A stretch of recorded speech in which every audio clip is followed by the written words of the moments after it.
शांति। ओम शांति। ओम शांति। आज का स्वमान, मैं महाबलवान आत्मा हूँ। आज बाबा ने मास्टर सर्वशक्तिमान के अलावा महाबलवान का टाइटल हम बच्चों को दिया है। और महाबलवान किसको कहा है? हम जानते हैं माया से युद्ध जीतना हमारे इस जीवन का लक्ष्य है, लेकिन माया का भी सूक्ष्म, अति सूक्ष्म रूप जीतने वाला महाबलवान है। उस सूक्ष्म, अति सूक्ष्म रूप का आज बाबा ने नाम लिया, देह अभिमान के अनेकों अंश, उसके वंश।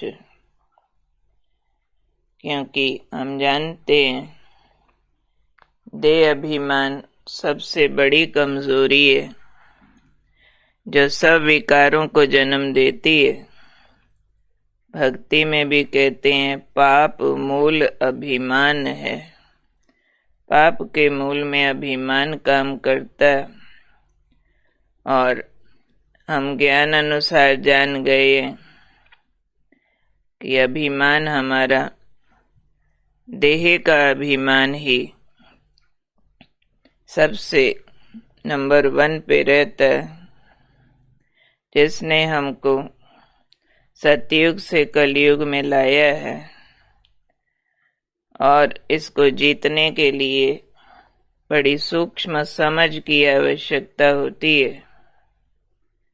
क्योंकि आज बाबा ने बताया देह अभिमान का सूक्ष्म वंश बहुत बड़ा है। पहले भी हमने 1-2 बार बात की है। अगर लिस्ट कोई ठीक से निकाले तो लाखों प्रकार का देह अभिमान होता है। इसलिए आज के वरदान में बाबा ने समझाया है हमें देह अभिमान की बलि चढ़ाना मीन्स उसके अंश और वंश सहित समर्पित हो जाना, बाबा को सौंप देना। छोटे से छोटा हिस्सा भी देह अभिमान के आगे देह भान, अंश मात्र भी उसको भी बलि चढ़ा देना। वो महाबलवान है। अब बलि शब्द बोला बाबा ने, तो बलि चढ़ाने में मेहनत होती है। और जब जब बाबा हमें कहते हैं बच्चे अपने को आत्मा समझो, ऐसे महावाक्य जब भी आते हैं उसमें एडिशनल बाबा ने कहा हुआ होता है बच्चे बहुत मेहनत है। तो बलि चढ़ने में मौत होती है, नया जन्म होता है, चिल्लाहट भी हो सकती है। फिर भी बलि का महत्व है।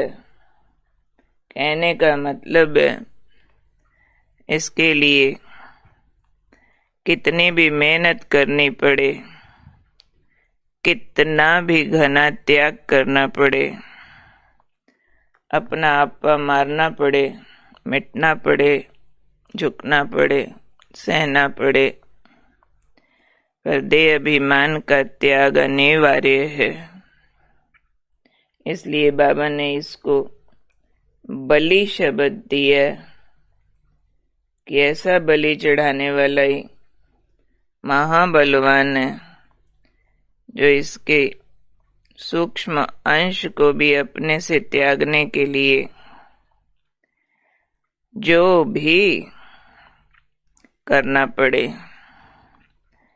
बहुत बार जो अपने सूक्ष्म अभिमान का त्याग करता है, कहीं कहीं अपमान और निंदा का पात्र बनता है, योग्य होते भी सम्मान नहीं पाता और कम योग्यता वाले, ना योग्यता वाले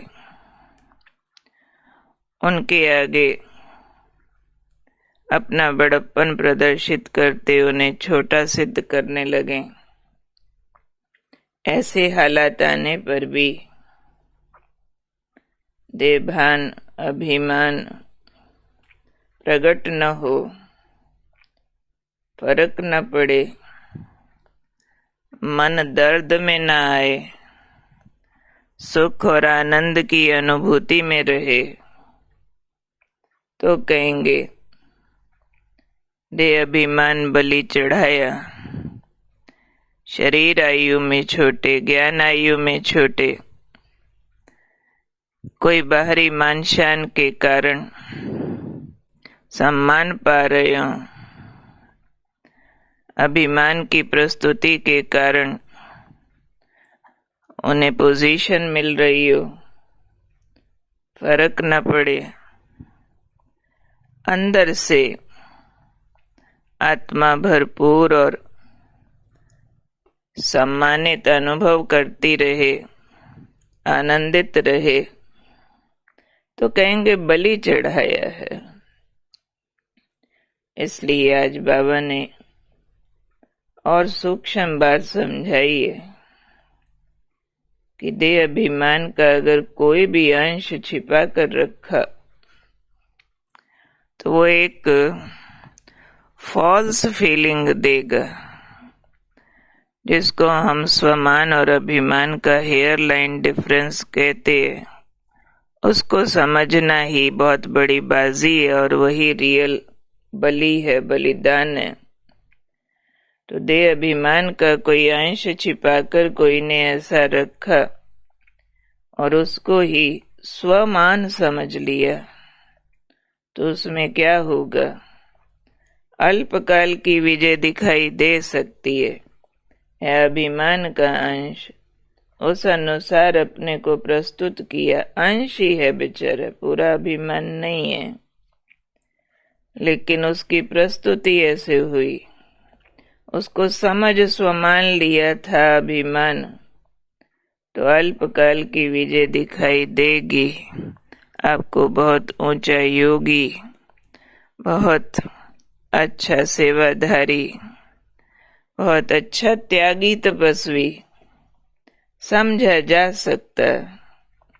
बाहर में जीत दिखाई देगी कि हाँ आपके योग बल से आपको ये सफलता हुई है, था अंदर सूक्ष्म अभिमान अंश का बल।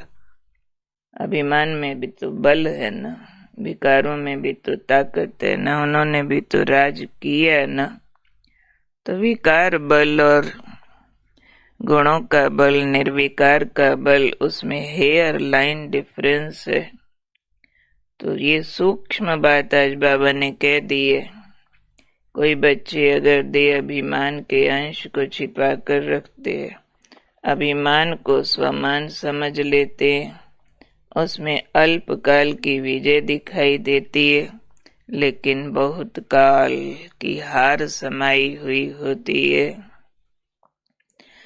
बहुत जागृत होने की जरूरत है, बहुत अधिक और निरंतर सोल कॉन्शियस रहने की आवश्यकता है, ताकि इस हार खिलाने वाले शत्रु जो जीत में हार दिखाए, सोने का हिरण बन के आए, उस शत्रु को हम समझ करके मार डालें, अंश को समाप्त करे तो वंश न पैदा हो। नहीं तो सांप सीढ़ी का खेल, 99 पे पहुंच के सांप काटा, 2 पे पहुंच गया, पहाड़ी की चोटी पे चढ़ गया था, बस हाथ हिला के लोगों की बधाइयां लेने लगा था, पैर फिसला जमीन पे आ गया। इसलिए अंतिम क्षण तक मेरा मुझ में कुछ नहीं, जो कुछ है सो तेरा, तेरा तुझको सौंपत क्या लागत है मेरा। अंतिम क्षण तक एक बाबा करन करावन हार। मैं आत्मा दे भान से न्यारी परम धाम वासी। अंदर की जर्नी, अंतर्मुखता की यात्रा न छूटे हमारी, ताकि माया की कमाई न चट कर दे। 100 किलोमीटर समुद्र पार करना था, 99 किलोमीटर पे आके नाव में सुराख हो गया। क्या होगा? उड़ के मंजिल पर पहुंच ही रहे थे, 1 सेकंड रुक गए, क्या होगा? वो रानी की 100 सुइयों वाली कहानी हो जाएगी जो तीजरी की कथा बताते। 99 सुइयां निकाल दी थी, एक पे चूक गई तो रानी से दासी बन गई।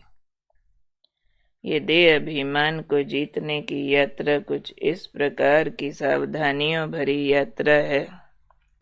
अंत तक, आखिरी क्षण तक भी, शरीर छोड़ने तक भी सोल कॉन्शियसनेस का double line attention, double underline attention, चुक न जाए, छूट न जाए।